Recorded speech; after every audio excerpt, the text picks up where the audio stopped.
record button, and we are ready, Daryl. Hold on 1 second. I've been putting a stopwatch up just to see how long you guys go. So I'm going to hit the stopwatch. I'm going to start it now. Okay, I was just trying to find a good place to put the Zoom thing on the side so I could for sure see. Okay, Hamlet, written by William Shakespeare. I'll go ahead and start. This is a little bit of facts and details about the author. William Shakespeare was born in 1554, and many argue about his actual date of birth. There's a lot of controversies and questions that people ask because they really don't know a whole lot about William Shakespeare. Some people say April 23rd, April 26th, anywhere in there, but the year I'm pretty sure is concrete. He is widely considered one of the world's best playwriters, whichever one you want to say, and if not the very best. A lot of people do consider him the most influential, the best playwright, and he performed for a lot of very important people at the time. He had a son named Hamlet, as well as some other kids, but Hamlet passed away at age 11, which a lot of people speculate and think that the name Hamlet came from that. And that's sort of what inspired this play to be written. He wrote 38 plays during his lifetime, and most of them are still taught in. I was trying to move the Zoom so I could see the rest of the words. I have it at the bottom. He still continues to impact the world today with most of his plays. They're still taught in high schools and colleges all around the world. Here's a quick little play summary. Hamlet is a tragedy about a young prince trying to avenge his father's murder. When the spirit of Hamlet's father arrives in Denmark, he tells his son Hamlet that he had been murdered by the current king, Hamlet's uncle Claudius. Hamlet sets out to prove that his father was murdered and get revenge against his evil uncle. Ophelia tells her father that Hamlet has gone mad, so the king schemes to prove he is crazy and get rid of him, while Hamlet, around the same time, has a play shown in Denmark that exactly replicates the murder of his father and gets mad with self-guilt and anger. Hamlet ends up being shifted to England after killing Ophelia's father, which is the king's sort of partner in crime throughout the first half of the play, trying to prove Hamlet's insanity. And in the end, Hamlet does prove Claudius's crimes and kills him, but only after the death of his mother, his love interest, and his own death. The only main character remaining alive at the end is Horatio, Hamlet's friend, and Horatio orders Hamlet to have the funeral of a soldier before the play ends. When I was studying Hamlet and finding a bunch of different ways to take in the play, I never realized how many there actually were, and it sort of surprised me because the other plays we've had, maybe there's one film adaptation or one book about it other than the play, but there's a lot of this. There's a 1940s film and a newer Disney film. There could be other movies mixed in there too that I just didn't see. The Simpsons did a 5-minute skit about it, and I actually watched one in high school about them doing The Raven, but they have one about Hamlet as well. It's really funny if you guys didn't watch it. South Park has one kind of similar that's just almost an exact replication of the last minute or so of the fight, except it's the South Park Canadians reenacting it. And there's even a 7-chapter Japanese manga adaptation that came out in 2011. I tried to find it somewhere, but I couldn't find anywhere to read it for this class because I was really curious. What is it? I was going to stop you real quick, Darold, and comment on what's on this. The Lion King, right? The Lion King is Disney Hamlet. Oh, is it? Okay. Well, yeah, if you think about it, right, the Lion King, the plot of it, it's Hamlet. I guess it is really close to it now that I think about it. But Disney also has like a film adaptation of Hamlet that came out a bit after The Lion King, I do believe. That's cool. I didn't know that. The only ones I watched for this class, I watched the 1940s film because I felt like it would be the most accurate to the original play. It was in black and white and remastered for free on YouTube. And then I watched the Simpsons and South Park skit. But again, I was really curious about the manga that came out like 11 years ago because I'm wondering how it would be interpreted because for manga, chapters are essentially like 4 or 5 pages. So they essentially summed it down to a 30-page comic book. And I was really wondering just how accurate it would be, but I couldn't find it anywhere, sadly. I just thought it was really neat that they have so many different forms of this one play. Did you like the 1940s film with Laurence Olivier? I did. I really did like it. It was I had some trouble understanding what they were saying in the first 20 or 30 minutes, where it was bad audio quality for being so old, and I tried to turn on YouTube captions and it kind of helped. But once you get into the first 30 or 40 minutes, you can really grasp what's happening and just sort of follow the story from there. And I really did like it. It's one of those slow burners at first, and then it very much so ramps up as it goes on. The themes of Hamlet. There are a lot of different themes, but these are the 3 that I felt to be most prominent. I put madness on here because it's a constant theme.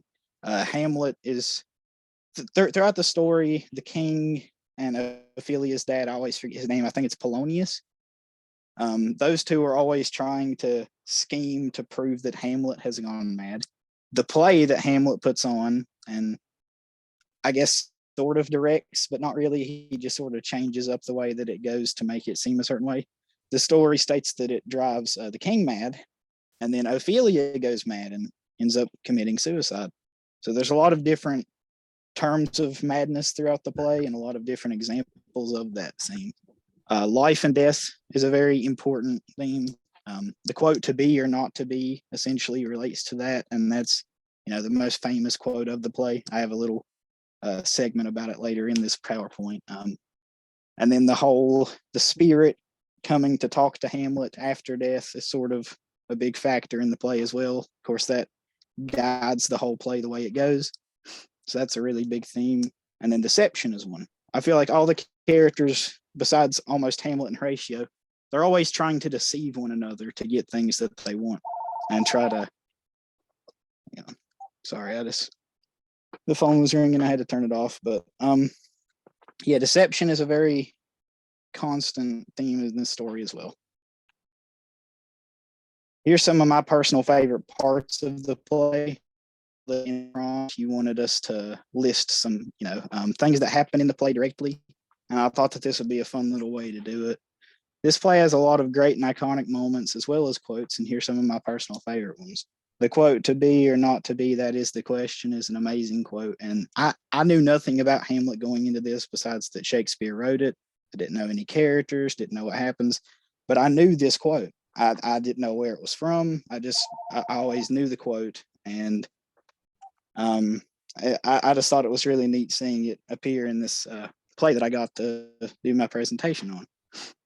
The moments throughout the play with Hamlet and Horatio to me just really stuck out. I always liked that they always blindly trusted each other, and it really worked out because they were, I guess, the dynamic duo that wasn't evil like Claudius and Polonius. It was just really cool seeing their bonds together. And one scene in particular is when Hamlet and Horatio are sitting by the man in the jester's grave, and they were joking around with him like, so who's that Hamlet guy? What did he get sent off for? And of course, the guy doesn't know that he's speaking to Hamlet. It just gave a good little bit of comedy to the play in one of the darker moments. And finally, the final battle scene. This play, again, like I said earlier, has a slower start to it, and it gradually builds up to a very, climactic and epic battle. And it was just really cool to see, especially in the movie. Laertes and Hamlet, the fight was great. It is sad that every single person passed away, but I'm just glad that King Claudius didn't get away with what he had done, and he did also pass away. And finally, here are my questions. I don't know if you want me to read them or not. You usually stop around here and sort of read them to the class yourself, so I wasn't sure, but yeah, very, very good, Daryl. Yeah, there's no shortage of material to talk about with this play. That's for sure. So, well, let's kind of before we get to Daryl's questions, let's maybe go round table as we typically do in this class. And yeah, yeah, if you don't mind, Daryl, click stop share for now. I'll have you share again in a minute. So we'll pull your questions back up here in a minute. I'm going to try to figure out how to do that. I can, yeah, there you go. Oh, there it is. I see it. Yeah. Yeah, so yeah, you guys last week read a very sophisticated play in the Duchess of Malfi. Of course, John Webster was a little bit after Shakespeare. Darold, you said this was your first time reading this one. You said, did you tell me you'd read Macbeth before in high school? Was that what you told me? Or was it just Romeo? It was just Romeo, and during my 11th grade year, I was supposed to read Hamlet and Macbeth, but then COVID hit and we didn't get around to either of them. So this is my first time with this play, and my only other Shakespearean play was Romeo and Juliet. This play blows Romeo out of the water, doesn't it?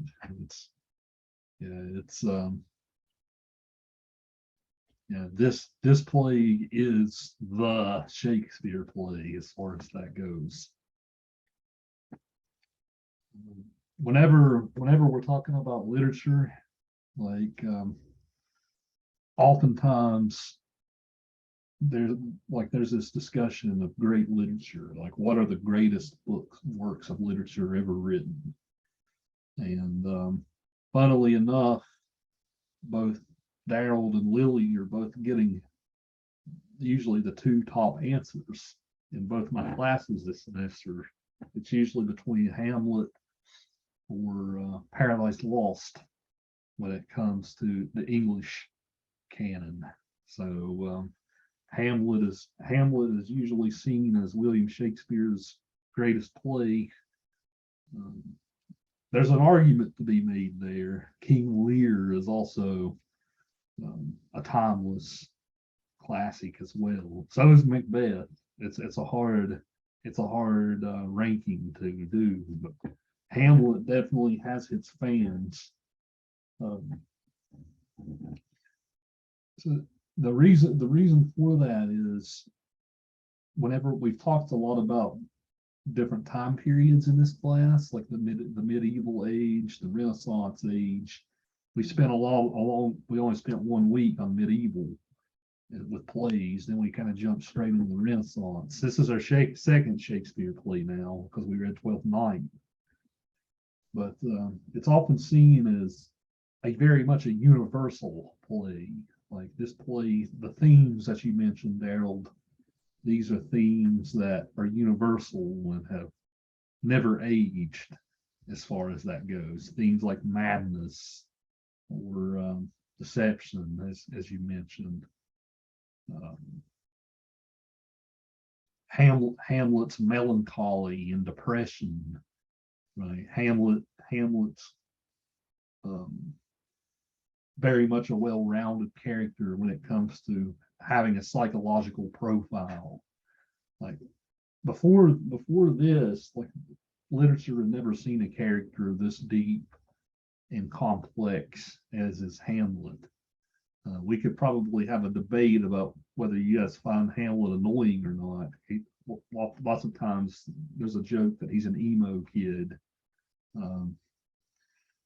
But nonetheless, he's a very complex character with lots of layers too. So whenever we have a discussion about this play, it's almost like we have an onion and we're just kind of peeling layers off the onion as we try to get to the root of this. And how far can we go is an interesting question in and of itself.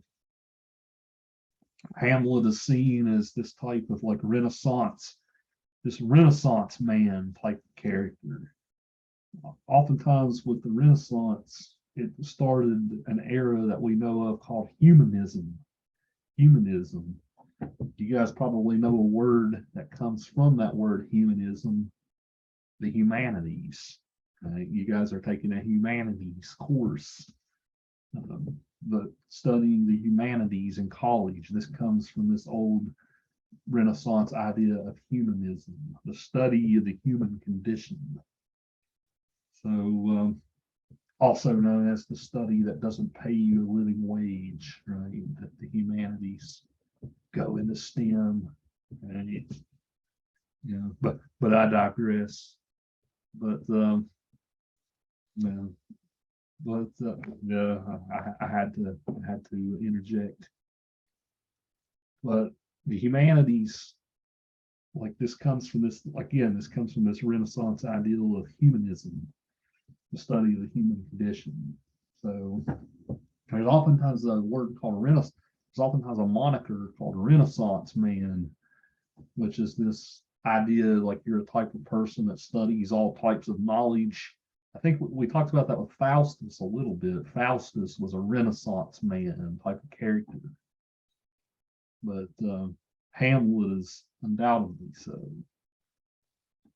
But again, we could wax poetic about him. One of the interesting things about his character is, does he have an Oedipus complex? Right? We've studied Oedipus the King. We've talked about Freud. When Freud wrote about the Oedipus complex, he wrote about Hamlet. He thought that there was lots of weird repression stuff going on between he and his mother, Gertrude. Like, why is Hamlet so moody? Because his mother got married again. Right? So there's lots of stuff there we could possibly go into. The villain of the play, King Claudius, one of the great all-time villains of literature. I mentioned to you guys before, the Lion King is pretty much Disney Hamlet. Like Scar in the Lion King is pretty much King Claudius, if you think about it. If you remember from the Lion King, Scar kills Mufasa and takes over his kingdom, and his kingdom kind of enters this dark, chaotic period. Very, very much a similar type of story. But Claudius is interesting. Like, he murders his brother, but he has all this guilt about it. And there's a question that comes up in the play, kind of like with Faustus. Can Claudius be saved for his offenses against God? Like, one of the indecision is a big theme in the play. Hamlet, like there's a joke, like people who can't make up their mind are like Hamlet. Think of all the times in this play, as you guys read it, when Hamlet could have just stabbed Claudius through the gut, then the play would have probably ended. He had so many chances, but he's so overwhelmingly cautious. Like Hamlet's like a football coach that'll run the ball on 3rd and 10. Right. That's probably the best way to if any of you guys are into athletic stuff, if you guys are football fans, that's probably the best way to explain it, right? He'll run the ball on 3rd and 10 because he's so cautious. He's so afraid of making a mistake. And there's one great scene in the play where Claudius is praying. Hamlet could have murdered him right there, and the play would have ended. Hamlet was worried that if he would have murdered him right there, the play would have been, or Claudius would have went to heaven because he was praying. So there's all kinds of like religious layers to the plays. And we could probably also go heavy in depth about Ophelia. Every time I teach this play, I don't feel like I do Ophelia enough justice. She's a great heroine, and we see her disintegration into madness here too. She kind of descends into madness because of perhaps some like repressed sexual stuff too. Like she's treated really poorly in the play, not only by Hamlet, but also her father, her brother. There's lots of crazy stuff going on with her that kind of causes her to snap. So no shortage of, again, to start class out, I kind of wax poetic about it. but there's no shortage of things to talk about with this play. So I'm going to shut up. Let's go around table. Let's start out with general impressions, and then we'll kind of dive into Darold's questions after that. Kira, we missed having you last week. What did you make of this play, Hamlet? What was your thoughts? I just ran it about a lot of stuff that's interesting, but what interested you about it? You can be our conversation starter today. I thought it was definitely like more interesting than any other plays that we've read. I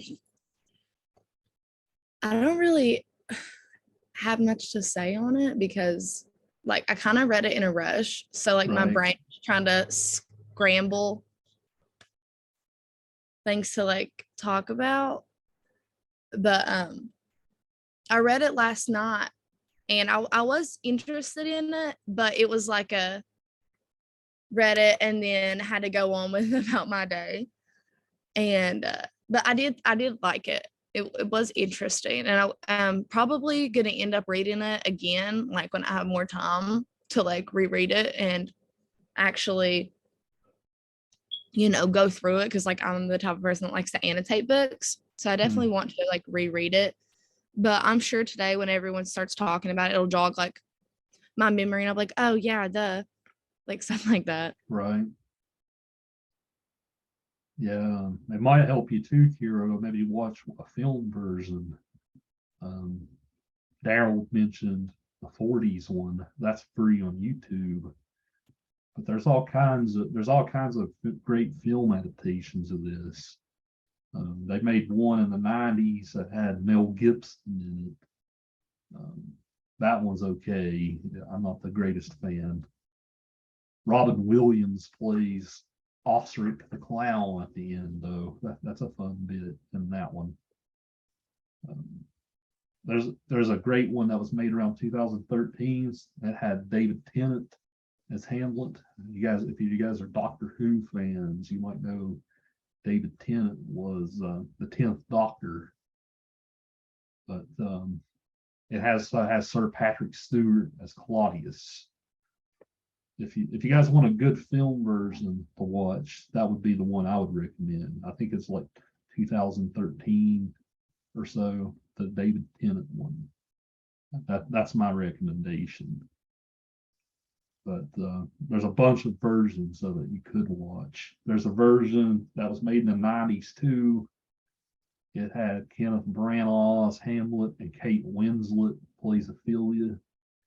This was Kate Winslet before Titanic.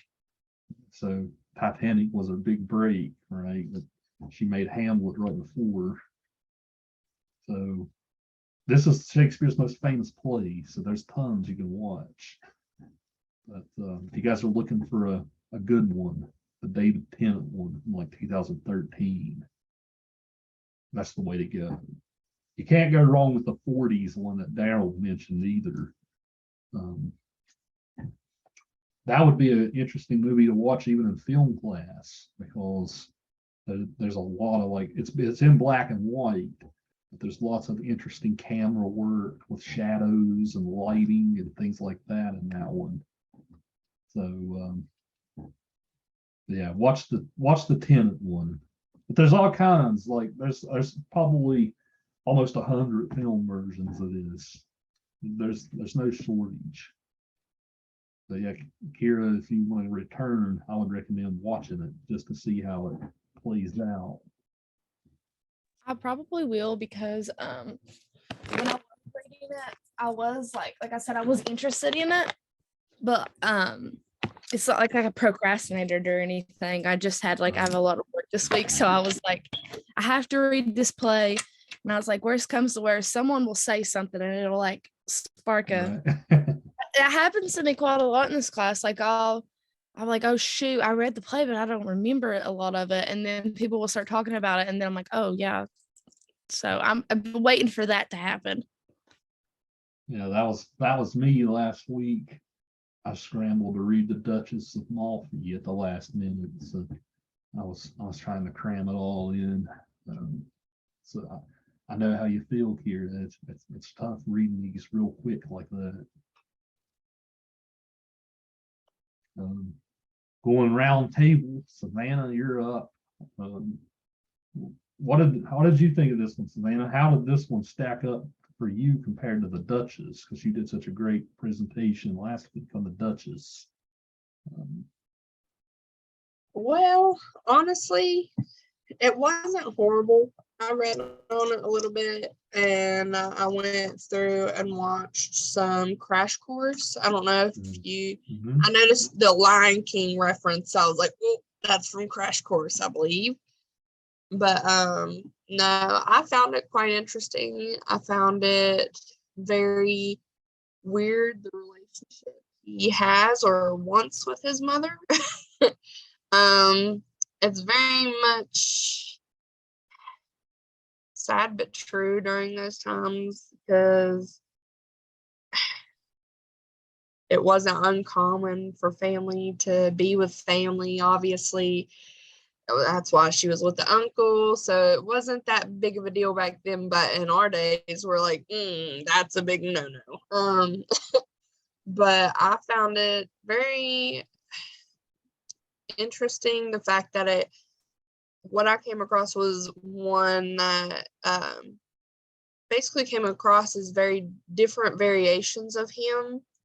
There's the one side of him that wants his uncle to be dead. There's one side of him that wants to be his uncle. One side wants his uncle to be fine, whatever, just call it quits. Nothing we can do about it, kind of ordeal. But to the Duchess, I hate to say it, I like the Duchess better. But, Hate to say it. that's fair enough.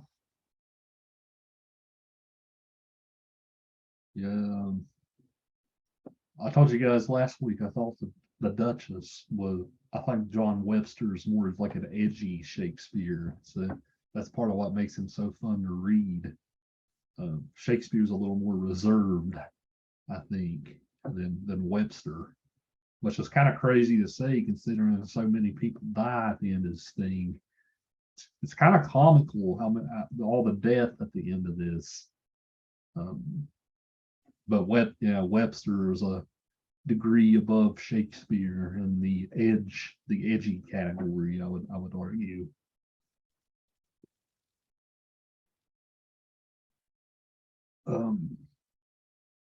Ben, I know you always chime in on the chat, so feel free to type some thoughts, and I'll return to you as soon as I see it.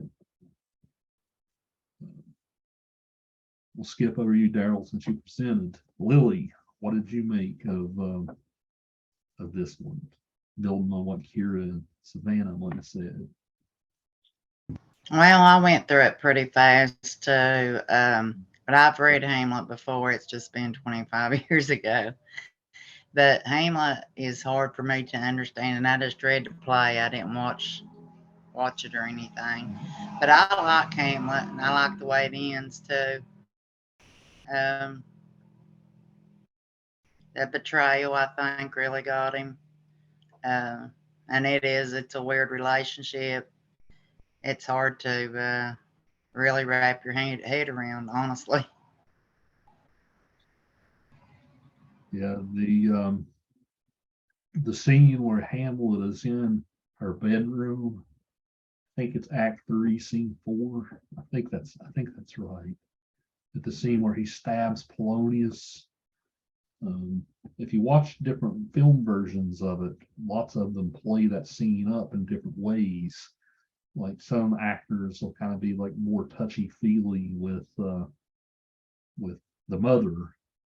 So some versions of it will kind of play on that Oedipal tension between the two. Now that you say that, I'm pretty sure I have watched a movie about it. Like maybe when I was a little bit younger in middle school or something. But the touchy-feely thing, that just like gave me deja vu moment. And I'm pretty sure that I watched something about Hamlet when I was in not elementary, middle school. And even then, I was like, now that's a little Right. weird. Why are we touching? No, because the relationship he has with his mom. Ooh, I have opinions about that. Yeah, the Freud, like I said, Freud talked a lot about it in his writings about the Oedipus complex. So along with Oedipus the king, this one drew his attention to his theory. Of course, Freud has had an impact on how we read the thing, because you can make the argument that people who read the play before Freud, did they draw this connection that Hamlet was a little over attached to his mother? Maybe, but I think Freud has I would argue maybe Freud has kind of distorted our view of it in a way, like just like with Oedipus, right? We can't read Oedipus now without thinking about Freud because of his psychology. So I would posit maybe the same thing with this.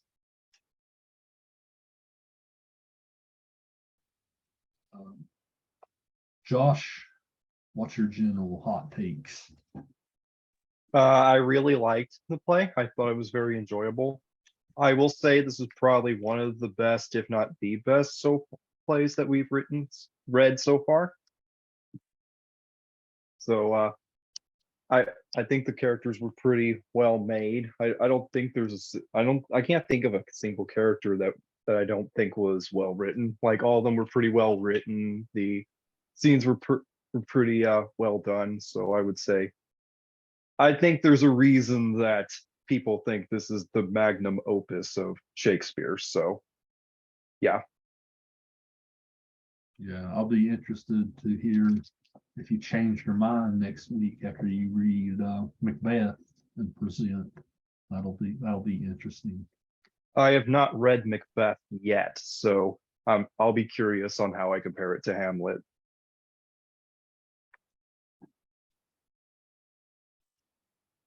Ben just chimed in. He said, I like the play. I read it Friday night before I slept, to be honest. I watched the refresher video before class. Also, sorry for responding late. I had to deal with my cat. I've had to deal with a cat too this week, Ben. We take care of this little stray that's outside. This little stray outside evidently had a kitten. She brought in like her 1 day old kitten the other day. So sadly, the kitten didn't make it. So we've had an up and down week with our cats. So yeah, very, very sad. Faith, you were last but not least. I have a feeling, Faith, that you're going to talk about Hamlet's Oedipus complex. I just have a feeling. I might be wrong, but I feel it.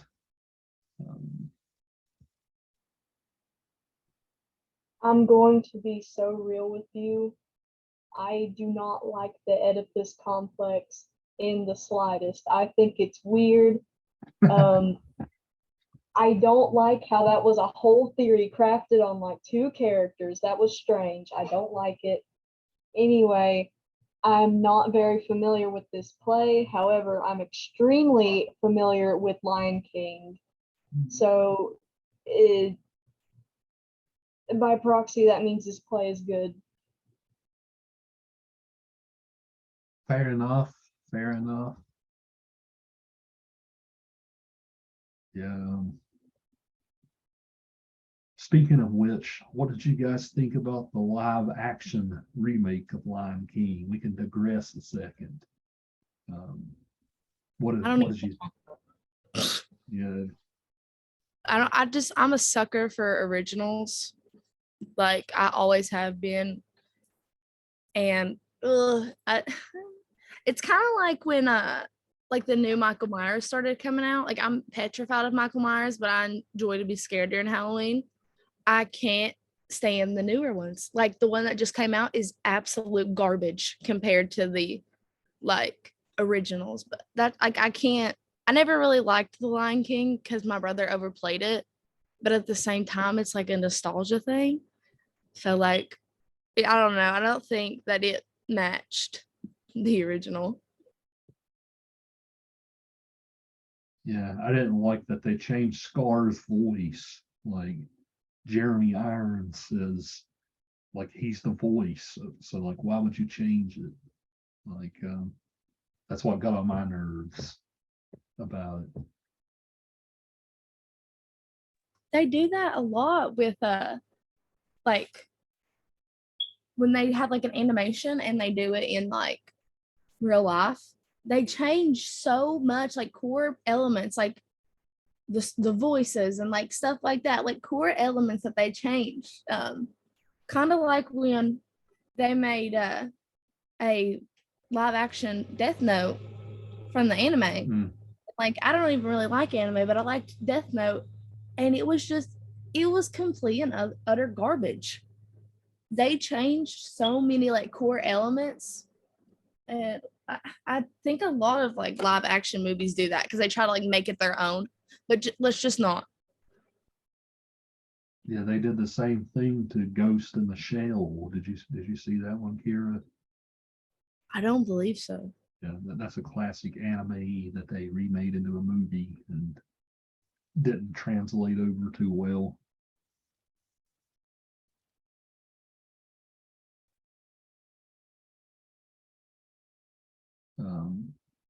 I agree with you though, Kira. I watched the new Halloween Sunday night. I didn't like it.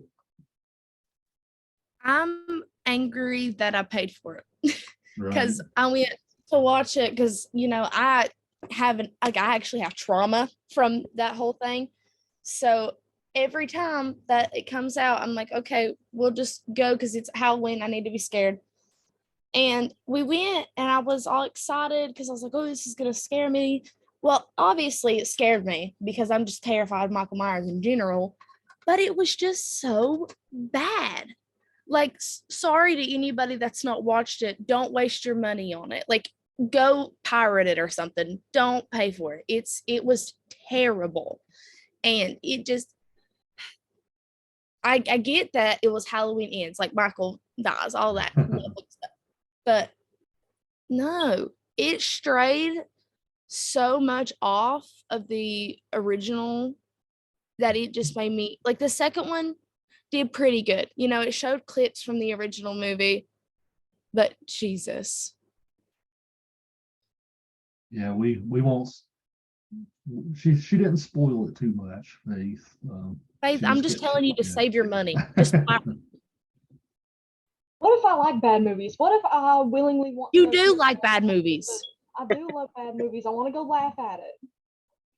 Yeah, You watch Cats, unironically.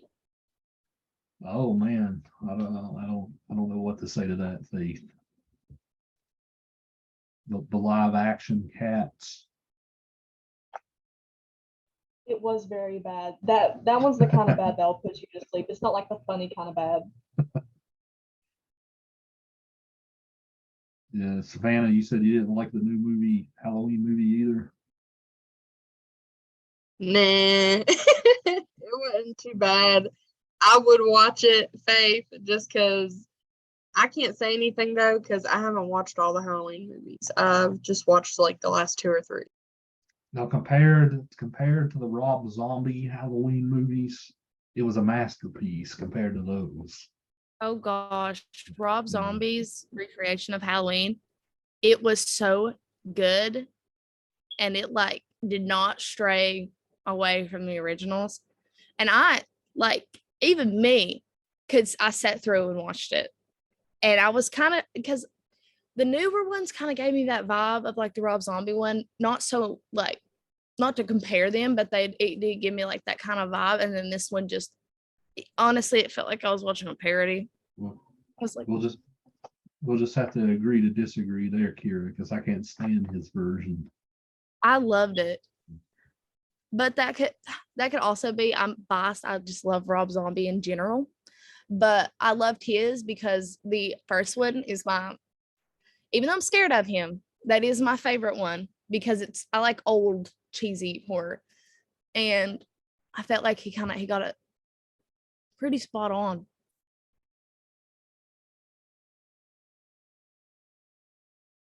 Yeah, if you want Savannah and Kira, since you've seen it, if you think about it, the one character in the new Halloween movie, I won't say anything else, but he's kind of like Hamlet, right? He's got that edginess about him.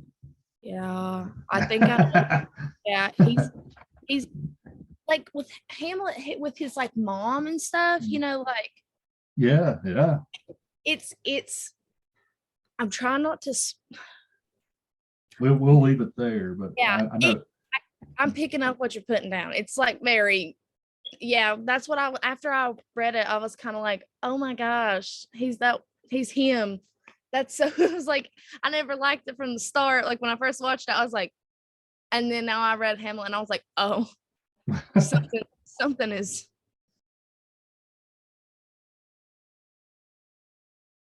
Well, we'll get back to the subject at hand, which is their play. So it doesn't hurt to have a good diversion every now and then. So I guess the way that I'll organize class, pull your questions back up for us, Darold. Let's see what you got. I didn't read them too carefully a second ago.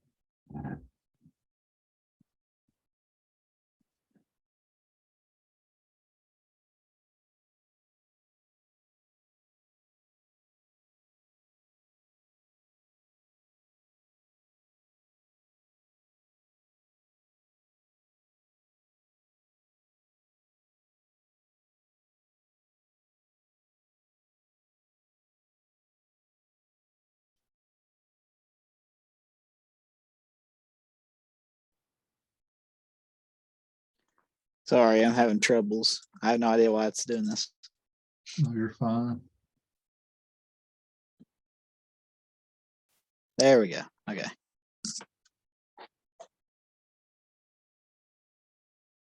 There we go. Okay, so Daryl, in my rant at the beginning of class, I kind of introduced this idea to you guys. This is Daryl's first question is a good one to get us started. Well, before we dive into the first question, I have another question. So let's see. Well, this is the question I was going to ask is kind of your third question in a way, Darold. You said, what would you have done in Hamlet's situation? Would you have tried to avenge your father's murder and blindly trust the spirit? If so, would you have handled things a bit differently than Hamlet? To kind of ground us here, one of the great debates about this play is whether this ghost was actually real or not, or whether this is just Hamlet kind of losing his mind and going forward. I'm sorry, I did not mean to interrupt you. You go ahead. But that like sparked something in me. I really think that he was just like schizo or something because he obviously had something going on mentally. And I don't know. I believe in ghosts and whatnot, but I really just think that he was like seeing it or like hearing things, I don't. And even if he wanted, like, even if it was the ghost or the spirit or whatever, and he wanted to avenge his death, he could have, but maybe not in the way that, he meant about it. But I think that he was just losing it. Like, I think he was genuinely losing his mind. And he was trying to, like, make up excuses in his mind to avenge his father. That's kind of like what I took from it, that, he's making this up in his mind so he can do this and not feel guilty for it. Yeah, there's parts of the text that will support your argument there, Kira. The scene where I mentioned Hamlet's alone with his mother, the scene where I talked about where sometimes it's played as touchy-feely. During that scene, Hamlet sees the ghost. The ghost is like, "Don't kill her, Hamlet." But she doesn't see it. Right? She's like, what the heck are you talking about, son? Are you crazy? So like during that scene especially, Hamlet sees this ghost, but all the other characters are like, what are you talking about?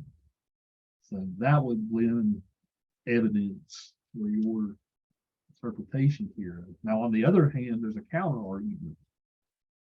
At the beginning of the play, Horatio and Marcellus and all the guys who were standing around for night watch at the beginning, they see something that they think's a ghost. So they see something at the beginning, but later Hamlet sees the ghost, but the queen doesn't. So there's lots of like contradictory things here. So with that said, what would you guys say?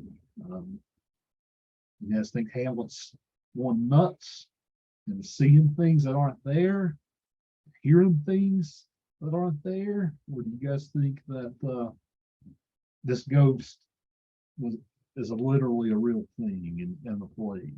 How do you guys feel about that?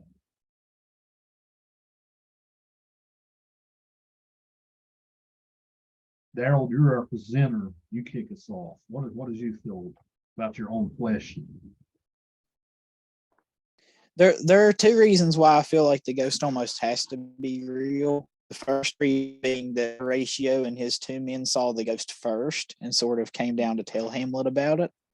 And the second thing being that the ghost was right, because Claudius does, whenever he sees the play, he gets all guilty and he goes to pray, and it sort of shows that he really did, pour poison in the old king's ear, which sort of shows that maybe Hamlet knew that to begin with, and then the spirit was sort of like just a personification to make him realize it again, that his king died, his dad died.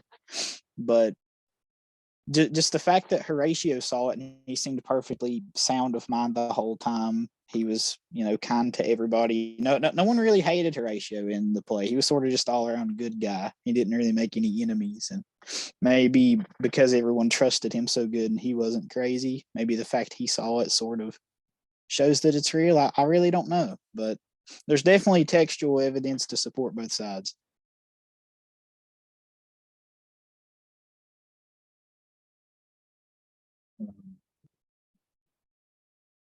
Kira, I don't know if you have a bounce back to Darold, kind of feel for a debate here. Honestly, we were just talking about the ghosts and stuff. I just heard a rattling coming from my other room. Was not listening to investigate and see what that was. There was nothing there, and I think that was my karma for calling him schizo. Right. Yeah, I remember one time my master's program, I was working late in the building. This was like 2 a.m. and I randomly heard the elevator. I got kind of spooked. I'm like, surely nobody else is in here at 2 a.m. with me. Literally, Sure enough, somebody was. I swear my house is haunted. It really is. I just caught it on video too, because as soon as I got done talking and I muted myself, I heard rattling in my, because I have a little hallway before you get to my other room. And I was like, what is that? And I got up and I opened my door and it was gone. Like the noise was gone. I was like, this is my fault. And I'm used to them acting up, but geez, like that was convenience and the house was just rattling, or Luckily enough, your teacher's a Catholic here, so I can send the priest over if my ghosts are nice. They're fine. There's a poltergeist, but he stays in his own room. If you need an exorcism, I got you covered. I might. Faith just said she has a shadow man in her house. Yeah, she does. Her house is haunted. Uh-huh. I've seen him once without the shadow. He has brown hair. That's definitely disturbing, Faith. Maybe I need to get your place exercised. Right? The ironic part about it is that I live in a church parsonage. That's probably why, right? There's literally a church beside her house. And somehow, like, my house is haunted just in the means like I have a poltergeist next door. And I have like Bibles and stuff in here because of like my grandma. And they don't come in here. No, they stay in that other room. And when I'm in there trying to get my makeup and stuff, they'll just start like rattling stuff or throwing stuff. And this is the first time that I've ever been able to catch it on camera, other than the time it threw something. And I sent it to Faith and I was like, bro, and I had to mute my computer because I thought I was hearing things.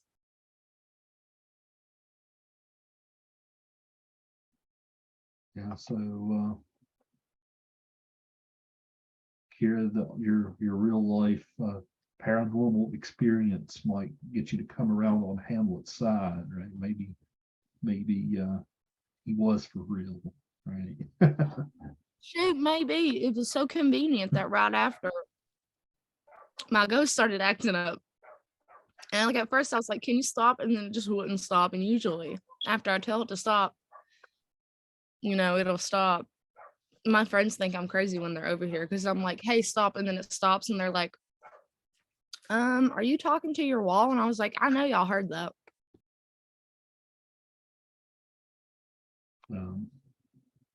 Josh, what do you make of this question? Do you feel like the ghost was real, or do you feel like it was a manifestation of Hamlet's mind? I do think the ghost was real, mostly because everybody saw it, especially in that scene where the Hamlet's friends are trying to prevent him from following the ghost. That to me just cements to me that the ghost is real. So though at the same time, Hamlet's clearly becoming completely more irrational throughout the play, but that might just be because of the psychological pressure from all the stuff happening. See, that's why I think that maybe like to like further get into my statement about the me thinking that the ghost was just like him making up a reason to be like to do these things. I think that the reason I like think about that because I'm in psychology, so I overanalyze a lot. And I've seen like a lot of psychological horrors that kind of had like the same plot line. Like he saw this spirit, everybody else saw it, but like fast forward to the end, it wasn't actually there and nobody else was actually seeing it. Like he kind of just made it up in his mind. I think like where I overanalyze a lot, I think that's what I was doing. I was like, what if he's just making all this up in his mind so he can justify? But that's just me because I'm a psych major. So that's why I'm kind of like, well, maybe he's just making all of this up. Like maybe these people that are saying they've seen it and trying to get him not to follow it is just being like, it's just made up in his head. Like he's making this up. Yeah, that reminds me of that movie, The Babadook. Have you seen that one, Kira? Yeah, I asked Faith about that movie.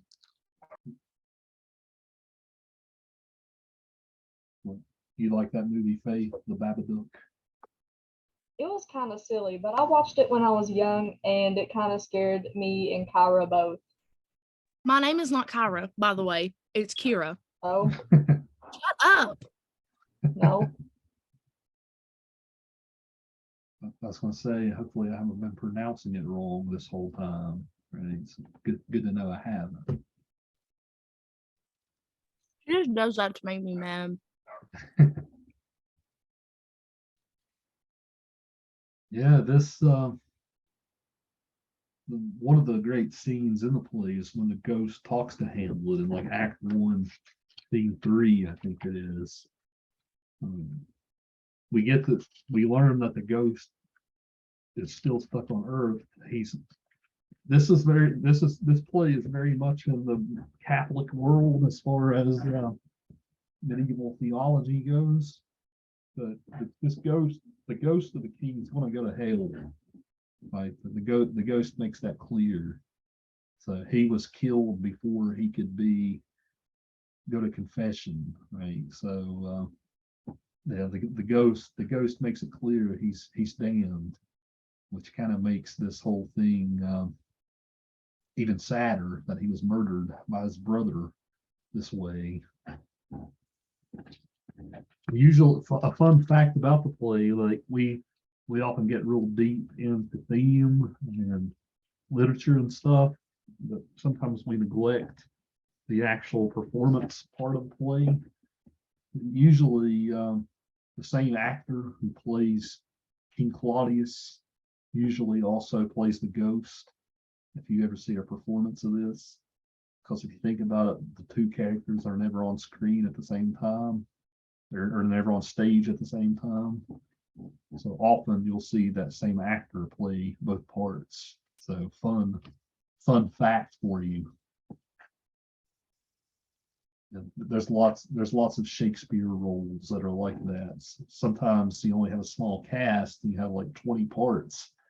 Sometimes different actors have to play different parts to get all the parts in. Yeah, I can talk about performance in this play to a T for you guys, because I was actually in a Hamlet play. A couple of years ago, we did one at Concord, and I was actually in it. I didn't have a big part. I played the general at the end, who takes over the kingdom. Fortinbras, that's who I played. So I actually didn't have that big of a role, but it kind of gave me a lot of insight as to how play staged and how you actually put on a version of this. You guys get the full text. Normally, whenever this is staged, there has to be a lot of cuts. There's a lot of scenes that get cut if you see this on stage. This is one of Shakespeare's longest plays. So if you would go sit and watch this would take 3 or 4 hours to get through the whole script. So yeah, very long, Josh. So there's definitely lots of cuts that have to be made to get it in on time. I will say that I did look it up. Not only is Hamlet is the longest Shakespeare play, and I personally experienced this when I was reading the audiobook. Normally, most of my audiobooks are like 2.5 hours long. This one was 3.5 hours long. Yeah, it's a hefty one. The 90, I think it was the 96 film version with Kenneth Branagh and Kate Winslet. They didn't cut a single word out of the script. And their version's like 3.5, 4 hours long. So it depends it depends how well you guys can sit around, how good your attention span is for a longer film. A lot of bathroom breaks. Yeah, this is a subject for film class, but back in the day, in like the 50s and 60s, they would often make these long epic films like Lawrence of Arabia or Bridge on the River Kwai, and they were 3.5, 4 hours long. In the middle, they would have an intermission where you would get up and go get more popcorn and stuff. I kind of wish movies would go back to that in a way. I feel like there's a lost art, the long epic film. Today, it's rare that you see a film go over 90 minutes.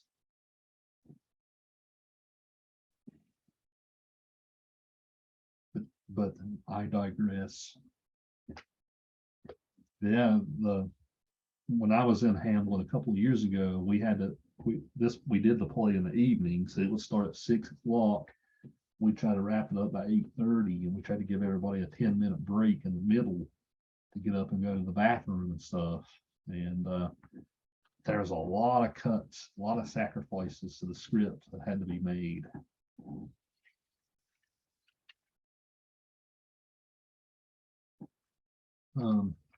I feel like we've discussed the ghost theme. Let's move into Darold's first question. Hamlet almost killed King Claudius in the middle of the play before killing Polonius. Do you think Hamlet should have killed the king then? Was it better to wait until the end when he did kill him?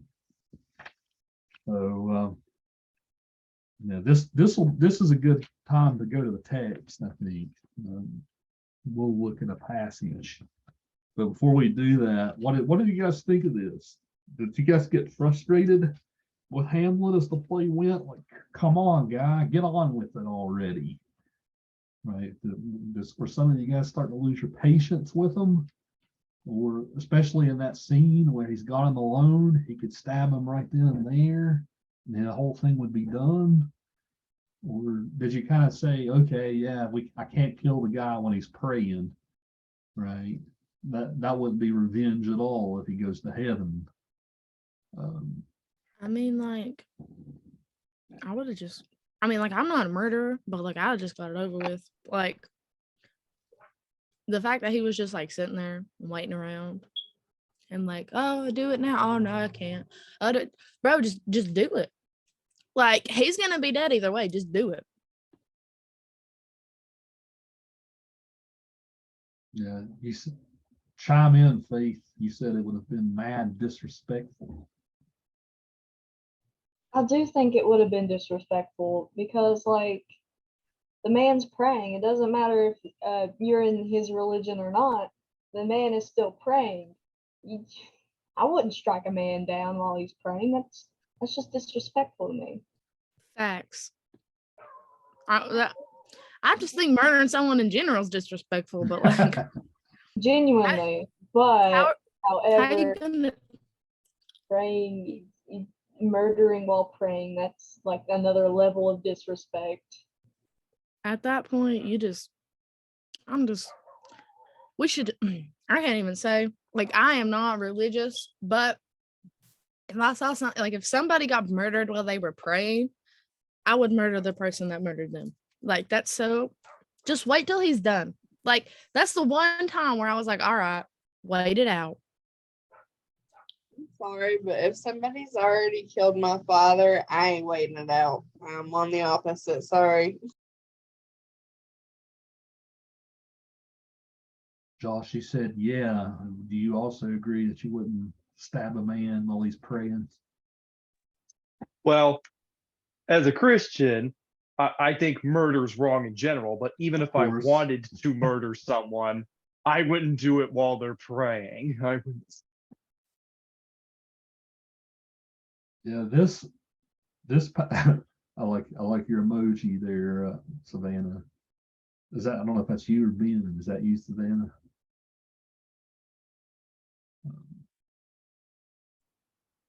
But yeah, this raises a lot of theological questions. I told you guys when I spent that whole week discussing Christianity, I said that it would keep coming up over and over. This raises some theological questions, like if this is almost the same type of question we discussed with Dr. Faustus. Like if he's praying here, what does this necessarily mean? Certain types of Christians will say, like, you pray your prayer, please God, I believe in you, save me from my sins. Like some Christians think that's enough. But See, if he's praying and he's just like, if he was murdered while he was praying, that doesn't necessarily mean he would go to heaven, because like my grandparents, like they're religious, they're Christians, and in their church, they like kind of teach the only way you can get into heaven is if you get saved and get, baptized and all that. So if he's just praying, that doesn't necessarily mean he's still like, even if like he's praying and he gets like murdered, that doesn't necessarily mean he was gonna go to heaven.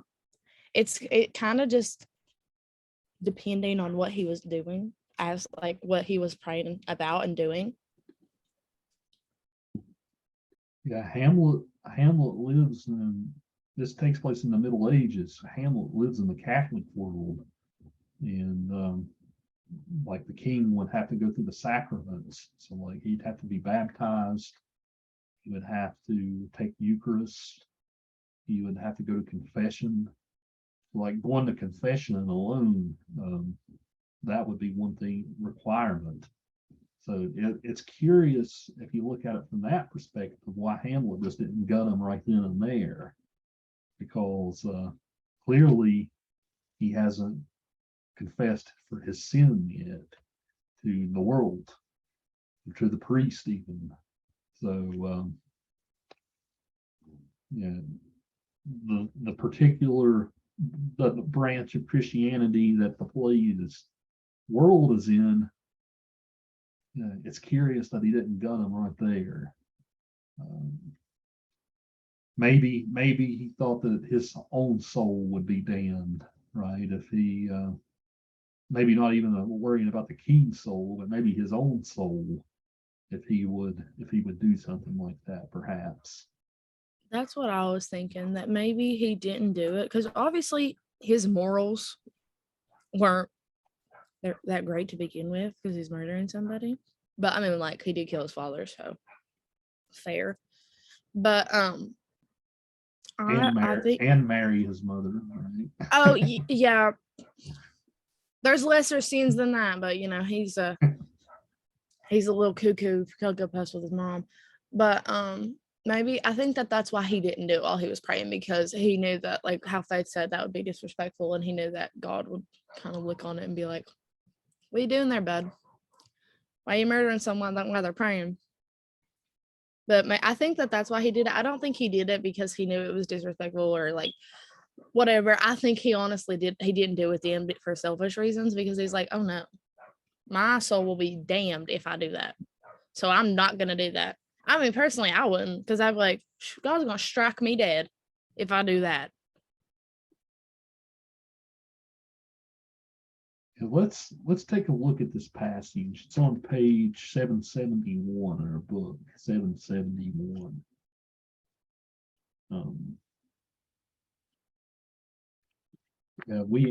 We asked this question of Faustus, like, when is it too late to repent? Like, is it ever too late to repent? I remember we had a good discussion about that. Some of you guys thought that even up to that midnight hour for Faustus, he had a chance to atone. We can, if we look at this speech real carefully, this raises the same questions. This is when the king is kind of contemplating his sins. This is one of the great. There's so many great speeches in this play, but this one's one of the best. He says, "Oh, my offense is rank, it smells to heaven. It hath a primal eldest curse upon it, a brother's murder. Pray can I not, though inclination be as sharp as will, my stronger guilt defeats my strong intent. And like a man to double business bound, I stand and pause where I shall first begin, and both neglect. What if this cursed hand were thicker than itself with brother's blood? Is there not rain enough in the sweet heavens to wash it white as snow? Whereto serves mercy but to confront the visage of offense? Or what's in prayer but this twofold force to be forestalled ere we come to fall or pardoned being down? Then I'll look up, my fault is past. Oh, what form of prayer can serve my turn? Forgive me my foul murder? That cannot be, since I'm still possessed of those effects for which I did the murder, my crown, mine own ambition, and my queen. May one be pardoned and retain the offense? And the corrupted currents of the world offence's gilded hand may shove by justice, and oft 'tis seen the wicked prize itself buys out the law. But 'tis not so above. There is no shuffling. There the action lies in its true nature, and we ourselves compelled, even to the teeth and forehead of our faults, to give an evidence. What then? What rests? Try what repentance can. What can it not? Yet what can it when one cannot repent? O wretched state, O bosom black as death, O limed soul that struggling to be free art more engaged. Help, angels, make essay. Bow stubborn knees and heart the strings of steel be soft as sinews of the newborn babe. All may be well. Then Hamlet decides not to do it. And the final soliloquy or the final couplet at the end of the act. My words fly up, my thoughts remain below. Words without thoughts never to heaven go. So a good question here is why can the king not repent? Why does he feel like his repentance isn't genuine? I would like to chime in on this. Okay. Well, I think it's as he, I think the Claudius says it himself that he still it's not really you're not really repenting because you still have all the stuff you gained from the murder. Like if I were someone who was guilty of murder and I got all of their stuff and I realized what I did, I would be going out confessing that what I did, and I'd be trying to return the stuff that I stole. And if I can't do that, well, I'd just give it to somebody else who needs it more than I do. That's what I would think true repentance would look like, not groveling in prayer and hoping that God's like, okay, I'm deciding not to punish you now. Yeah, I think it's well said, Josh. Like, how can you truly repent if you're still benefiting from the sin that you committed? He's a king. He's in power. He's got this beautiful wife. He's in charge. So like that's a lot to give up to surrender in the name of true repentance. So his own greed kind of gets to him. Also, not to mention that he immediately after this, he's like, okay, let's go kill Hamlet. Right. Yeah, he's not that sorry, right? He sends his murder order out to kill Hamlet on the boat. See, I feel like there are some sins that you can't be forgiven for. Like the play that I did my presentation on, he like we said, he could have, to like the last hour of his life, he could have saved his soul, but he didn't. But there are like some cases where I feel like that's not gonna happen. Cause like you look at like using Jeffrey Dahmer as an example, because like he's going around a lot now. You can't look me in my face and tell me that God would let him into heaven just because he got saved. Like, no. I was just going to say, Kira, right now is a very bad time to be named Jeffrey. I'll just leave it at that. Oh yeah. Like it's especially frustrating when people say, oh, well, any sin can be forgiven, and then they'll use like, again, Jeffrey Dahmer, they're like, oh, well, he was forgiven, so we forgive him. No. He is rotting in hell where he's supposed to be. And the God that I see isn't going to be like, oh, you murdered a bunch of people just cause. Yeah, you can come into heaven because you got saved and you said sorry. Like, no, that's just, I don't feel like that's a thing that happens. Now, like he could have been, his soul could have been saved had he like where he murdered his father, he could have been like, got saved or whatever, because it's just one murder and maybe it's not as bad. I mean, it's still bad. Any murder is bad. But like I do feel like there are some cases where you cannot be like, you can't come back from that. Like we're taught that there's like one unforgivable sin, but I feel like there's more. Like Chris Watts, He is not. No, when he dies, he's not gonna be in heaven. Like there's just certain sins that you can't come back from, especially when you do it so like mindlessly and don't feel like you feel guilt, but that doesn't change what you did. Like just because you're like, oh, I shouldn't have done that. God, please forgive me. Like, no, that's not how that works. Yeah, that's an interesting thing you raised, Kira. I know in Catholicism argues that even if you repent for your sin, you still have to pay a price for it. So like that's what purgatory is all about, right? Like you can repent, but your sins still have consequences. So that's why, that's why a soul will languish in purgatory for a long time.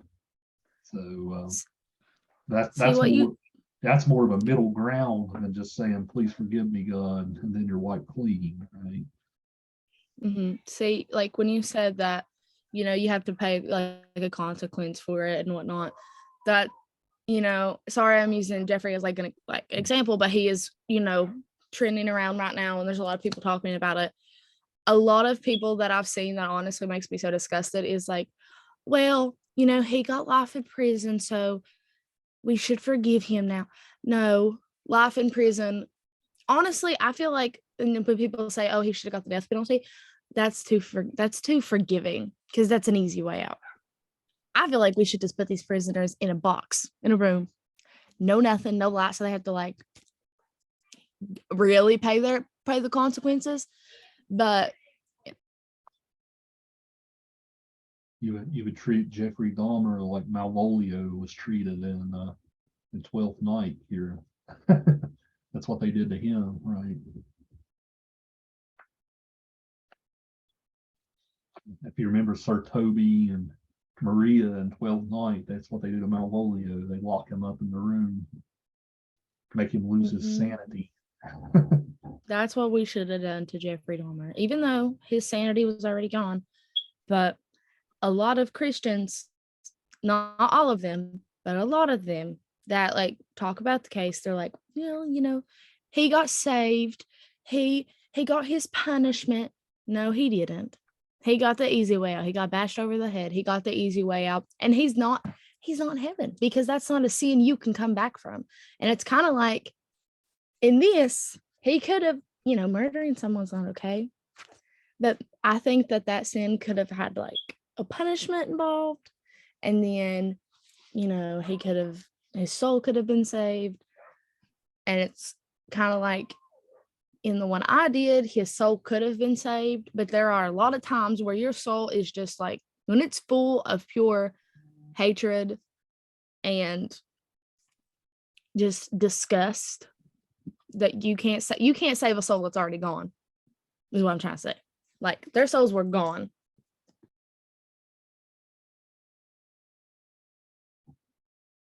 As Claudius in this case is arguably beyond redemption, and his actions afterwards speak to that. Right? If he was truly sorry, would he have ordered Hamlet's murder? He wasn't sorry. That's exactly why he couldn't have been forgiven.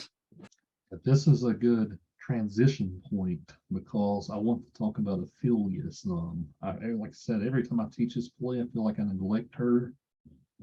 And there's actually, this isn't quite stated in the text, but there's a theory that Claudius actually has Ophelia murdered, just like he tried to do with Hamlet when she's kind of snapping. There's a theory that he's who orders her death. It says in the play that she was drowned in the lake, but there's suggestions that foul play was involved with her murder, or with her death. That was a murder and not a suicide. But we'll get back to that. Darold has a question about Gertrude, Hamlet's mother, hero or villain in the play. We can kind of lump these two characters together if you want, Ophelia and Gertrude as the two female characters in the play, especially Ophelia. How did you guys feel about her character? Like, you feel like she had a bad way to go? Like she had lots of expectations put on her? Hamlet's her boyfriend, right? And Hamlet's treating her very poorly. There's also an issue of social class here. Like Hamlet is the son of the king. Ophelia is the daughter of Polonius. Polonius is a whole interesting other character we should talk about today. But Polonius is kind of the king's attendant. So Hamlet marrying Ophelia would be kind of a step below his social rank, which would be frowned upon for the time period. So that's good. And Ophelia's first scene in 1-3 with Polonius, he tells her that, like, hey, Hamlet's just out to he pretty much just says there, Hamlet's just out to have fun. He's going to have fun at your expense. He doesn't really love you. He's just out to pretty much have sex with you and then dump you. Then our whole family's going to be humiliated. That's kind of what Polonius tells her in 1-3. But that's complicated because Hamlet does seem to have tender feelings for her. He ridicules her. He makes her think he doesn't. And all this kind of stuff just it culminates with her father's death. Hamlet kills her own father, right? But it eventually culminates in her just completely going mad. And whenever we talk about the theme of madness, as Darold said, whenever we talk about the theme of madness, Hamlet through the whole thing's kind of pretending to be mad. Mad in the sense of gone nuts. But Hamlet's kind of pretending. Maybe he kind of slowly disintegrates into it. But with Ophelia, it's not slow. It happens all at once. She just completely loses it. So, yeah, I'm very curious. Like I said, I feel like this is a subject I don't discuss enough. I teach this play. I want to change that this time. What did you guys think about Ophelia? What's her whole role in this puzzle that is this play?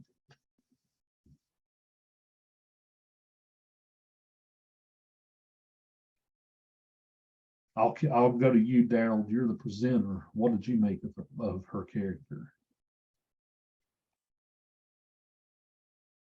Just to be sure, do you mean Ophelia or the mother? Ophelia. I'm really not sure. She has a pretty singing voice in the 1940s movie, but she was treated poorly. She did go insane. I'm not sure about the foul play stuff you mentioned, but there is some hints at it. And I really just don't know. She didn't develop a lot to me besides going insane. She was there and she told her father Polonius about Hamlet and the little like love letter to try to get them to prove that he was mad. And she didn't really have a lot of dialogue. She was there and her and Hamlet had a fight. And then the next time we see her, she's just insane. And then she just goes and drowns. There really wasn't a lot to say about her, but I think the Simpsons little 5-minute thing portrayed her character really good. And I know you guys probably didn't watch it, but essentially what happens, they're all at this dinner and Lisa, Bart's sister, is Ophelia, and she says, "Oh man, now Hamlet's going crazy. No one out crazies Ophelia," and she gets up on a table and screams and jumps out the window into a river and drowns. And that's the only time she was shown in the whole 5 minutes. I've seen that. I was cracking up. I watched it after the 2-hour and like 35-minute movie. So just watching that after, it was really funny to compare the two. After I read it, I was watching, because I've always watching The Simpsons, and I've seen it before, and I was cracking up, and I was like, I gotta rewatch that scene, because it was like the little snippet that was in it was so like accurate, and it was so funny. I had no idea that it existed, and whenever I was on YouTube, I just searched up the movie Hamlet, trying to find one to watch, and of course there was one you could pay for, and there was just one 1940s one that was like HD remastered, but right next to it was The Simpsons. I'm like, I have to watch that after, and then I watched there's this YouTube channel called Course Hero. I didn't mention it in my presentation, but I watched what is it? I'm sorry. Or I was gonna say, I know I use that a lot in my courses. Yeah, I'm subscribed to them, and I watch some of their stuff when I want to get a better understanding of a play. But I wanted to watch that about it, and that's during the start they talked about how it's interpreted a lot of ways, and mentioned the South Park one. I was like, oh well, if they did it too, I got to go watch it too. But yeah, I really don't have many words for Ophelia. She was a good addition to the play, and I don't think she was exactly a hero or a villain. She just sort of served to further up the theme of madness by being an actually insane character, when the other ones maybe pretended or maybe just had very hints of being mad.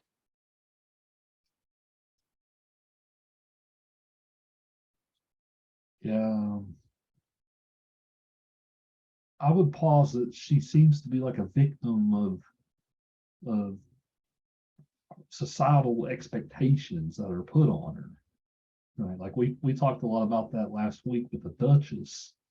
The Duchess had all these expectations, either to remain a widow or maybe to marry a man who would give her more clout. And she ended up marrying Antonio in the play, right? Starting all the conflict. For Ophelia, she seems to be a victim of this. She has her father's expectations on her, like, hey, don't go off with Hamlet, right? He's just going to use you. Her father seems to be kind of overprotective of her. And then she has Hamlet, who she had a relationship with before, who's suddenly acting aloof, who's suddenly who's starting to insult her. One of the great lines from the play is, "Get thee to a nunnery," right? "Get thee to a nunnery," he says. So Hamlet's kind of toying with her, and between the two tensions that are kind of pulling on her, she kind of loses herself and snaps. So that's how I've always kind of seen her. I don't know if you guys have anything to add to that, but she's a victim of this male misogynist type world. She can't transcend it like the Duchess did, right? The Duchess is a character that kind of transcends that world. Ophelia can't. I know, Savannah, last week you were you talked about how the Duchess was a femme boss, right? What about Ophelia? Honestly, I feel like she's kind of in the same boat as the Duchess, on the fact of, you're right when you say she's in a male misogynistic world, which, like, I hate to say it, back then you didn't have many options. Therefore, that's why she did go on to marry the uncle in this situation, is because she was like, well, if I don't, what am I going to do? Go get a job? Absolutely not. Am I going to be able to provide for my children? Absolutely not. Are you talking about the Queen or Ophelia? The Queen. The Queen. Yeah, we'll get back to the Queen in a second, because Daryl's got a good question about her. Yeah, Ophelia is whole other can of worms. Let's turn to, want to turn to the text again. Let's go, let me find the passage. One of the great scenes is when Ophelia finally snaps. Act 4, Scene 5. Turn to page 785. 785. This is when Ophelia starts to demonstrate her madness in the play.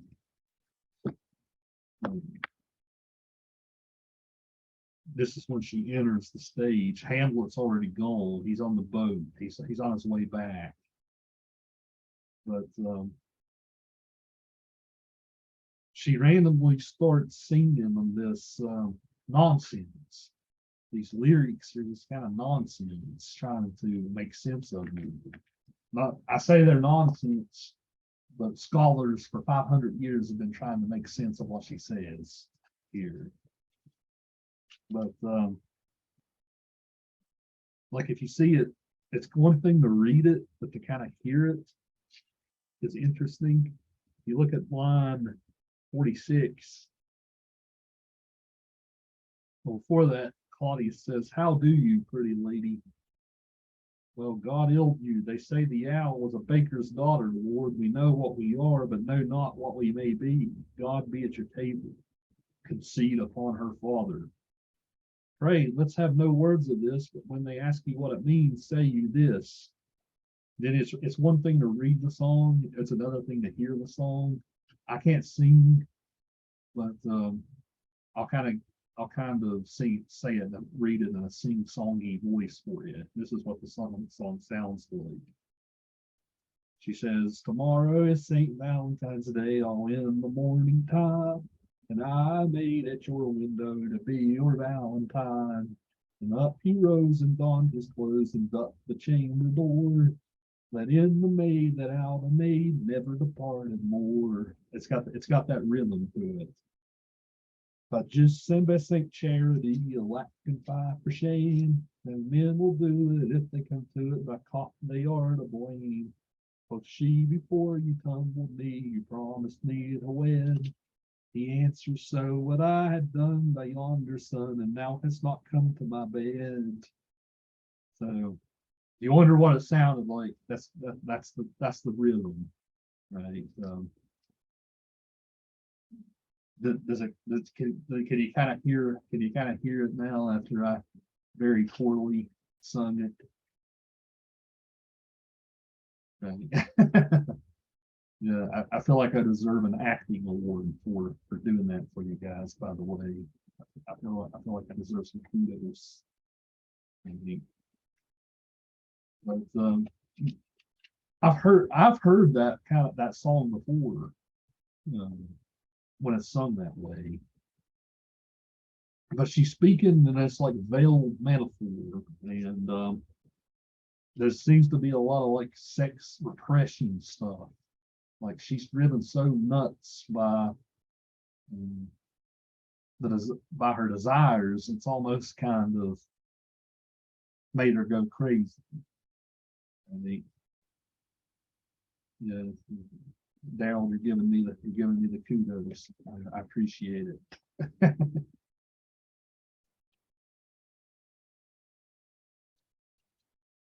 And so, again, there's a suggestion after all these scenes that Claudius kills her. Like this girl's nuts. I mean, let's dispose of her.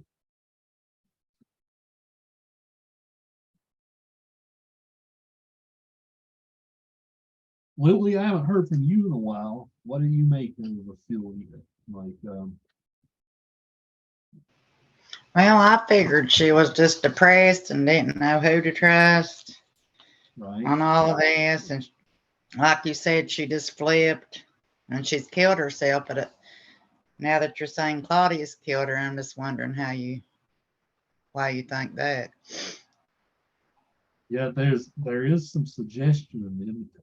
I would, yeah, this is something I've taught the play many times, but a couple of years ago, a student told me this theory. And I actually went to ask a guy who's a specialist in Shakespeare, like, is there any truth to this theory? He pointed me to the specific line, but I don't remember it.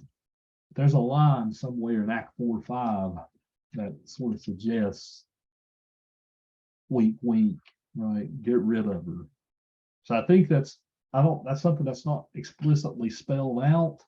It's kind of what, maybe it's kind of like a director's interpretation, like a different director might choose to play it a different way, if that makes sense.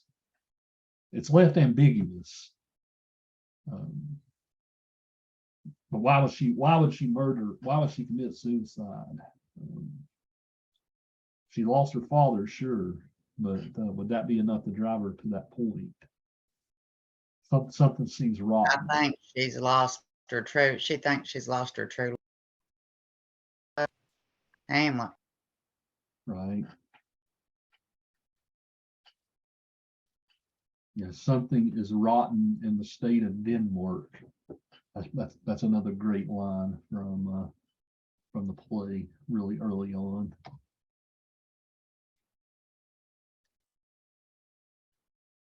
Well, Savannah was pointing us to the Queen a minute ago, so we can kind of segue over to her. Savannah mentioned she didn't think the Queen had much choice in marrying King Claudius. Again, this is a weird relationship, right? She marries her brother-in-law right after her husband dies. I would say this is weird, but my dad's sister did the same thing. They live in Texas, so the Texas by that they're automatically kind of weird, right? But yeah, my dad's sister did the same thing. So I jokingly referred to her as Gertrude, the cause of it. So yeah, I've always thought it's weird. So that's my nickname for Aunt Gertrude. But the question is, a big question here is, did they have something going on before the king's death? Yes, You think so? 100%. You don't just now, because there was something going on there, because you're telling me that he died, okay, and then you just so happen to marry his brother. Like, be for real.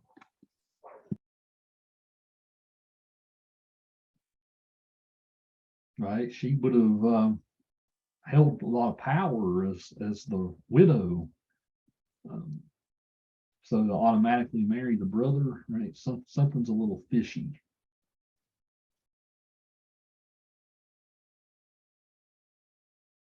That's what I thought too, and I thought that Hamlet was doing and seeing this ghost out of jealousy and having all this stuff come up in his mind.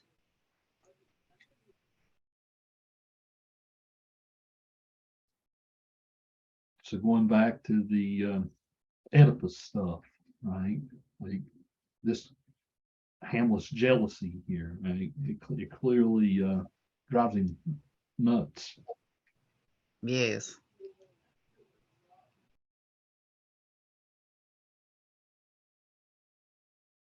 Yeah, there's lots of great lines early in the play where he's kind of throwing shade at both he shows a lot of shade at his mother in the first couple of acts.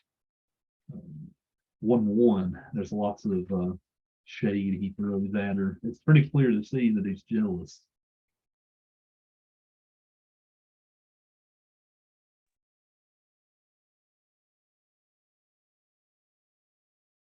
I don't know. What do the rest of you guys think? Was this a marriage out of the fact that they had something going on, like Kira said, or did she marry him out of political convenience? I would say that the story could be interpreted either way, since it doesn't really doesn't really give us enough information about that. But I do think that Hamlet thinks that, because in the the scene where Hamlet does a play that satirizes uh, Hmm. the king and queen. Uh, there's a lot of stuff that the queen actor in that play says that implies that she had something going on with the brother, and I think that's what Hamlet thought was going on. That's my interpretation of it. Yeah, I think you're right, Josh. Through Hamlet's eyes, we get the play through his perspective, right? Through his eyes, guilty is charged. From her perspective, though, we don't really know.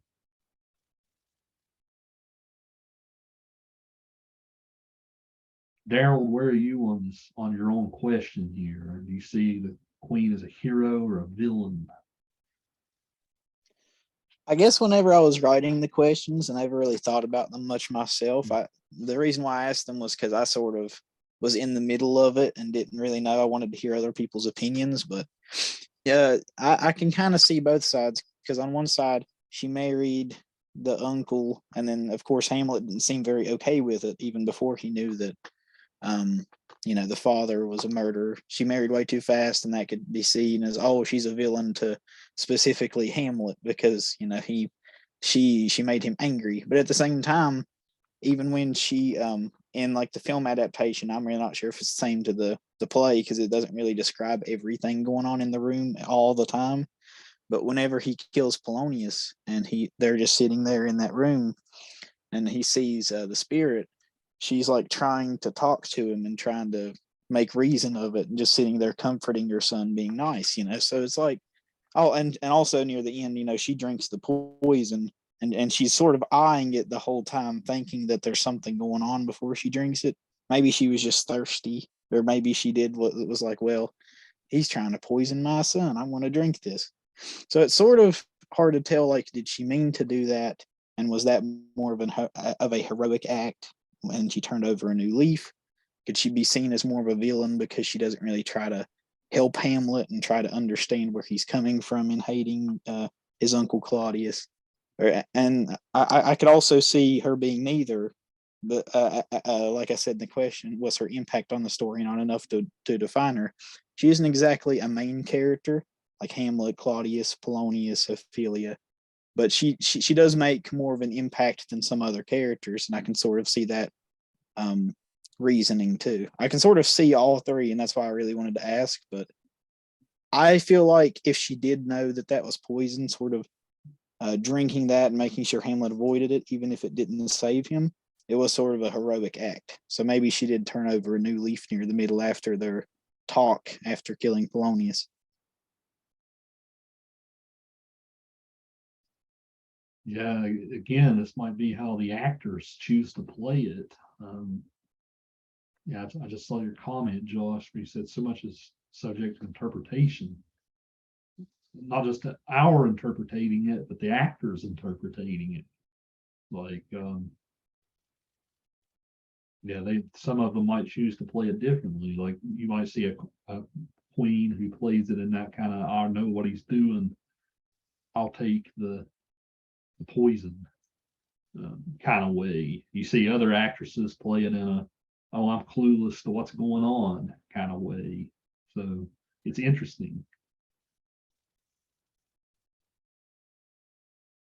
I don't know, do you want to chime in what you meant there, Josh, with subject interpretation? I just think from doing this from this discussion, I think there's a lot more stuff that's subject to interpretation than I thought. So that was me acknowledging that, yeah, a lot of this stuff has some interpretation involved.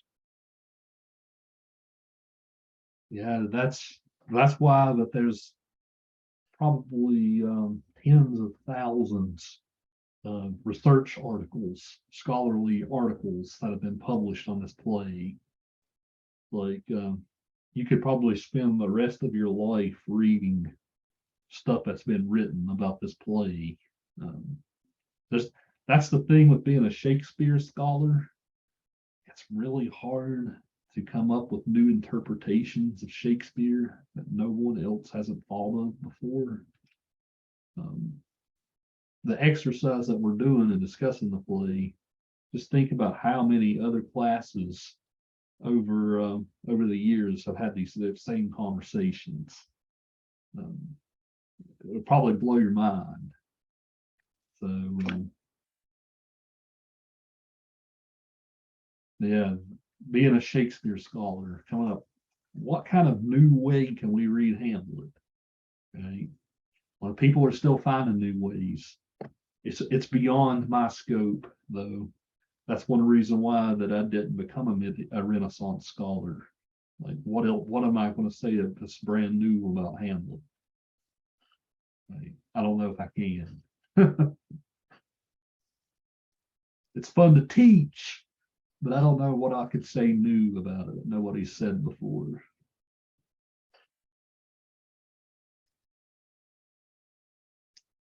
This is why Shakespeare and film is a really popular thing right now, because like I said, so many versions will play the stuff different.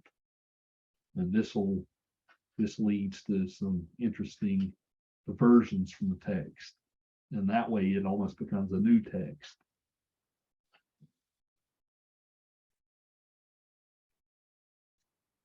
So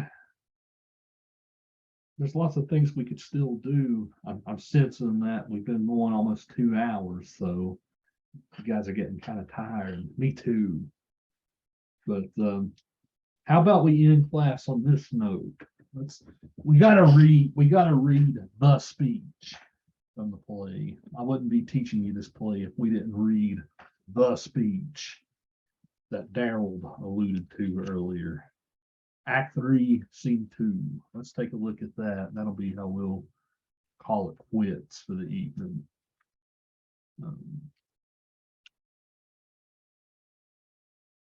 There's another. Let's see, was it 3-2 or 3-1? Hold on. 3-1 rather. Page 757. This is the speech. Anytime we talk about Shakespeare, like, we already read Twelfth Night, but in his tragedies, that's where his best speeches are, like the soliloquies. This was a brand new innovation for theater. Like, you guys all know this, you've read stuff. The soliloquy was a new innovation. The character kind of breaking the fourth wall, coming to you, telling you his or her inner thoughts. This is part of Shakespeare's genius. Like, even with the Duchess of Malfi, you didn't really see Webster doing this as much as Shakespeare does. But this speech is the soliloquy of all soliloquies, and I would be remiss if we didn't mention it. 3-1, line 56. To be or not to be, that is the question. Whether 'tis nobler in the mind to suffer the slings and arrows of outrageous fortune, or to take arms against a sea of troubles and by opposing in them, to die, to sleep no more, and by sleep to say we end the heartache and the thousand natural shocks that flesh is heir to. 'Tis a consummation devoutly to be wished, to die, to sleep, perchance to dream. There's the rub. For in that sleep of death, what dreams may come, when we have shuffled off this mortal coil, must give us pause. There's the respect that makes calamity of so long life. For who would beat the whips and scorns of time, the oppressor's wrong, the proud man's contumely, the pangs of despised love, the law's delay, the insolence of office, and the spurns that patient merit of the unworthy takes, that he himself might his quietus make with a bare bodkin? Who would fardels bear to grunt and sweat under a weary life, but that the dread of something after death, the undiscovered country, from whose bourne no traveler returns, puzzles the will? It makes us rather bear those ills we have than fly to others that we know not of. Thus conscience does make cowards of us all. Thus the native hue of resolution is sicklied over with the pale cast of thought. The enterprises of great pitch and moment with this regard and their currents turn awry and lose the name of action. Softy now the fair Ophelia, nymph, if thy orisons be all my sins remembered. So anytime you see a film of this play, like how does the actor do the speech? Because this is the speech of speeches. We could spend the whole class probably breaking down the speech by itself in all its parts. But in a nutshell, right, he's contemplating ending his own life here, right? He's suicidal in his speech. To be or not to be, that is the question. So he kind of goes off here into this meditation of, like, the thing that keeps him from doing it is his fear of the afterlife, right? That, like, Kira was mentioning unforgivable sins earlier, right? In the realm of Catholicism, like, suicide is one of those. It's kind of hard to come back from that.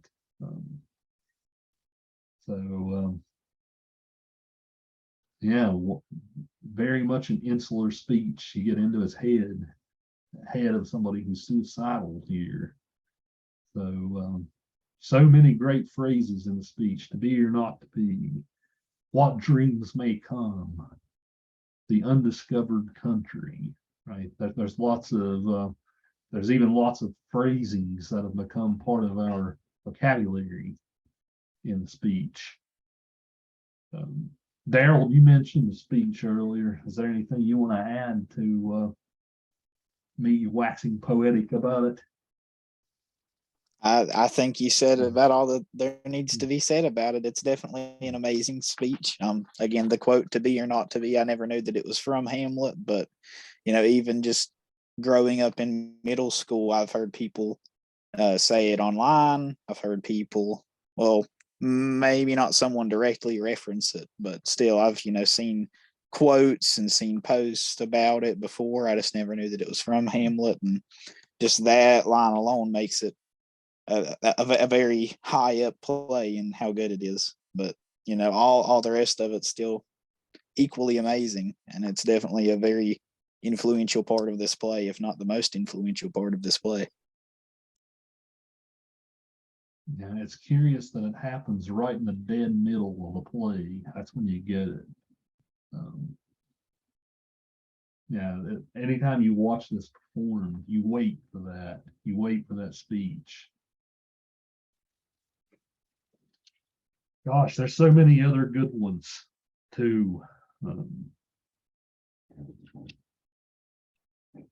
The speech where he talks about what is a man. That's a great speech. Yeah, again, we're trying to cover this play in 2 hours. We could probably spend 2 whole class sessions just studying this if we really wanted to. That's how deep the play is.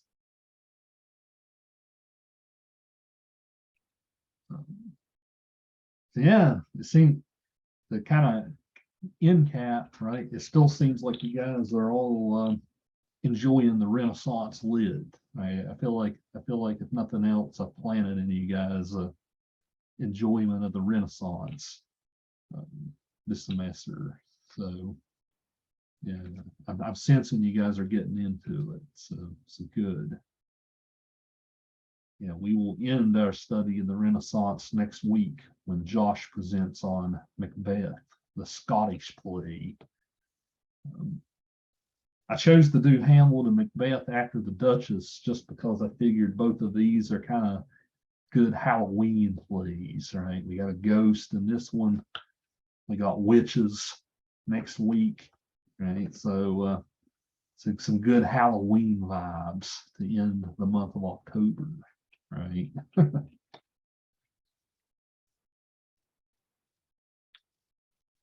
earlier in the month we had Faustus with the devil, all the demonic stuff. So yeah, it's been an interesting month.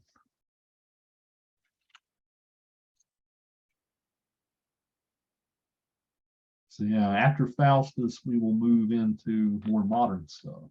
So by the time we get through November, going into December, we'll have read a few really modern plays too. So we're not just going to read nothing but old stuff.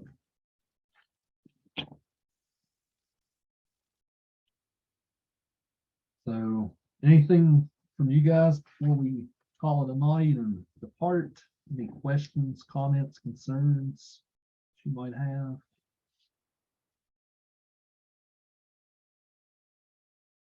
Okay, let me write down everybody who's here. Pretty much everybody here.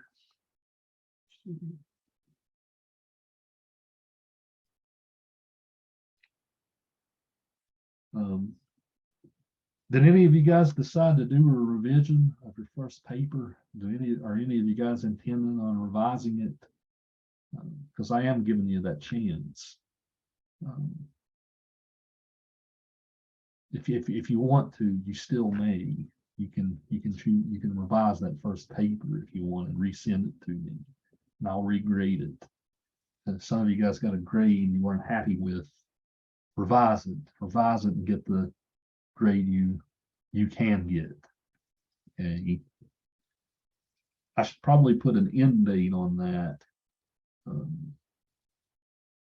Let's say if you want to revise the first paper this time next Tuesday, that'll be when I ask for it. So if you didn't get an A, maybe you got a B or C, work on it more. Get the paper where you want it. Okay, so if I recall from reading your guys, they turned out pretty well. So I have no worries.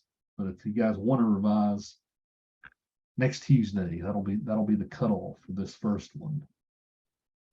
And next Tuesday as well, I'll probably give you guys your second short paper prompt. You'll have your choice of all the stuff we've read: Faustus, Duchess, Hamlet, or Macbeth. So you'll have plenty of choices on what you want to write about in the next one. So anything else before we call it? One last thing, Macbeth is not in our book. Okay, Macbeth is not in our book. I need to dig up a PDF version to give you.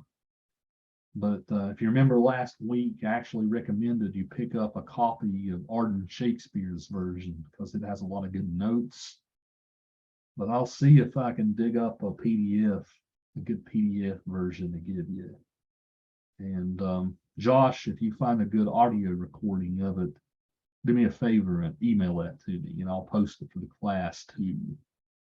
Okay. Yeah, I'm planning on audio doing it tomorrow. So if I do so, I'll send you a thing. Good. Yeah, so I'll dig up a text. Hopefully I can find one with some good explanatory notes and stuff. I'm excited to teach it, just like the Duchess. It's been a long time since I've read that play. And I thought, when I designed the syllabus, I thought, what the heck? Right before Halloween, we got to do the Scottish play right before Halloween. So yeah, that'll be what we do next week. So just remember that it's not in the book. You'll either have to pick up a copy or read the PDF of it. There's also a new film version of it with Denzel Washington that just came out on Apple TV. I haven't watched it yet, but I've heard it's good. So if you guys have Apple TV, there's a brand new film that just came out this year on Macbeth.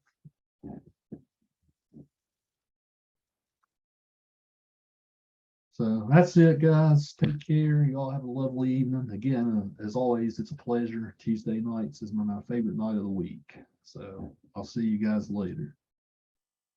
Thank you for class. Well. Thank you. Thank Have a good you. evening. See you guys.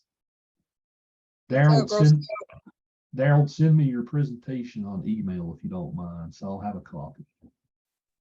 Alrighty. I already submitted it to the Dropbox in Dropbox. class, but I can. Yeah. Okay, yeah, if you submitted it there, don't worry. So Oh, okay. You're good. So good job, by the way. I think you did Oh. well. Well, thank you. All right, so take it easy, Daryl. I'll see you later. You too. Have a good week. Too.